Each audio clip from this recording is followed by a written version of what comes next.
Всем привет! Всех мучает один и тот же вопрос. Когда выкапывают гладиолусы и как их хранить? Давайте сейчас я пока буду выкапывать свои гладиолусы, немножко расскажу вам об этом. Выкапывать гладиолусы необходимо лопатой или вилами, отступаем от стебля сантиметров 20 и полностью штык утапливаем в земле и выкапываем гладиолусы. Всем хорош гладиолус, жаль только, что растение это не зимостойкое и затяжных холодных зим его луковицам не пережить, поэтому, чтобы они не заболели и не замерзли, осенью их ежегодно выкапывают и укладывают на хранение до следующей весны. Делать это нужно очень грамотно, соблюдая все необходимые требования и сроки. Любая ошибка может привести к болезням и даже гибели луковиц гладиолусов. Назвать точную дату, когда выкапывать луковицы гладиолусов, практически невозможно. Во-первых, различные сорта начинают и заканчивают цветение в разные сроки. Нужно ориентироваться на дату окончания цветения каждого сорта. Выкапывать луковицы гладиолусов начинают спустя месяц, после того, как мы обрезали сами цветоносы.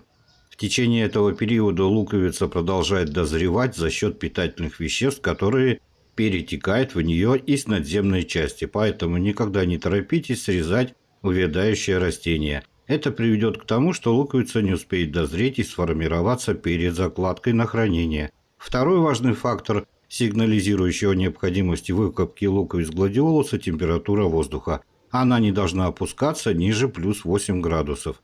В средней полосе России убирать луковицы гладиолусов начинают во второй половине сентября. В более северных регионах эту операцию проводят до 10 сентября. В моем случае уже прошел месяц после обрезки цветоносов, и еще один фактор, влияющий на выкопку моих гладиолусов, это температура. У меня держится плюс 3, плюс 5 градусов, идет дождь со снегом, и уже практически неделю постоянно идет дождь. Чем опасен дождь? Луковицы могут загнить, поэтому я уже принял решение их выкапывать. Обрезал я свои гладиолусы 25 августа, то есть у меня уже прошло времени даже больше месяца. После того, как я выкопал гладиолусы, я их обрезаю, оставляю пеньки сантиметра 4-5, этого будет достаточно, и промываю так, как у меня идут дожди, еще раз повторился, и луковицы, конечно, просто-напросто грязные, их необходимо промыть от грязи. И вот посмотрите. Вот у меня старая луковица гладиолуса, и на ней сформировалось за лето сразу две хороших луковицы. У меня два сорта, поэтому после обрезки луковиц других сортов я обязательно промываю ножницы. Можно обрезать луковицы секатором. Вот, кстати, ко мне и пришли гости, как всегда. Корни гладиолусов лучше обрывать руками. Так они обрываются до самого конца, ножницами так не сделаешь. Обязательно после этого промываем и укладываем, допустим, вот как я, в ящик, чтобы вся вода с них стекла. Давайте я вам сейчас покажу крупным планом. Значит, обрезаю я листву гладиолусов 4-5 сантиметров от луковицы гладиолуса. И еще обратите внимание, что из одной старой луковицы гладиолусов у меня за лето выросло аж 4 штуки. Так что можно размножать луковицы гладиолусов вот таким вот способом. И теперь хорошенько вот это вот место, где была старая луковица, чистим. Если вы планируете размножать гладиолусы с помощью деток, как видите, здесь их просто огромное количество. Я отбираю всегда те, которые уже образовали шелуху. Кстати, это очень хороший знак, что такие вот детки очень хорошо сохранятся. И стараюсь брать только крупные. Постарайтесь их обламывать очень аккуратно, чтобы не повредить. Вот столько луковиц гладиолусов у меня в итоге получилось.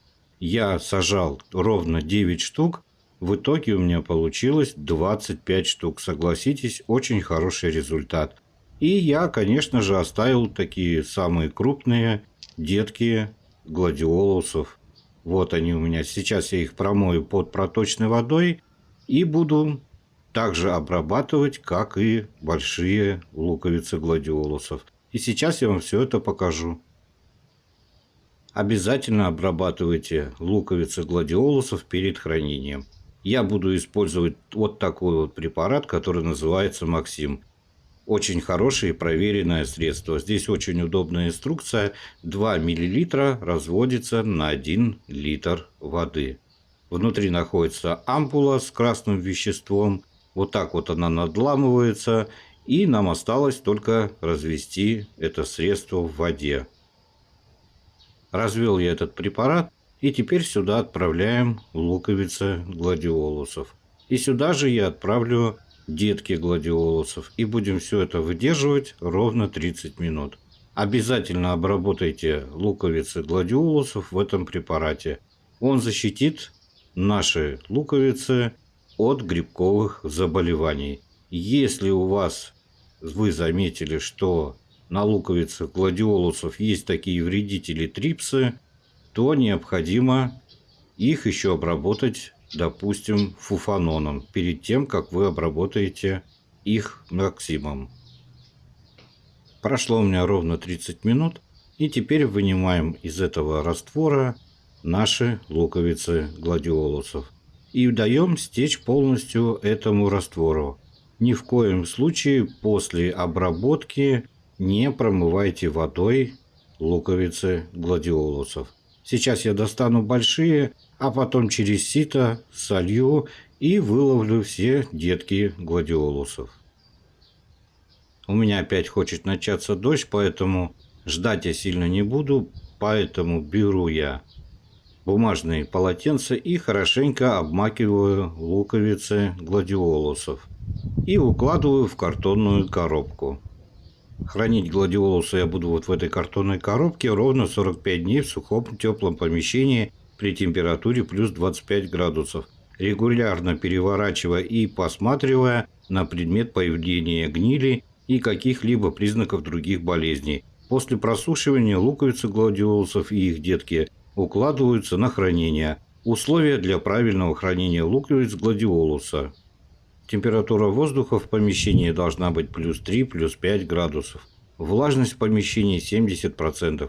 Освещенность – абсолютная темнота. Дополнительные условия – регулярное проветривание. Во время хранения необходимо не реже, чем раз в 2 недели просматривать все луковицы на предмет гнили. В случае обнаружения на какой-либо луковице хоть каких-то признаков болезни, ее изымают, а в этом ящике для профилактики раскладывают очищенные дольки чеснока, если кто-то не знал. Луковицы гладиолусов можно хранить в подвале, погребе, на закрытой лоджии или в холодильнике, соблюдая все вышеназванные условия хранения. Если у кого-то остались какие-то вопросы, задавайте их в комментариях. Подписывайтесь на мой канал, ставьте палец вверх. Всем пока-пока.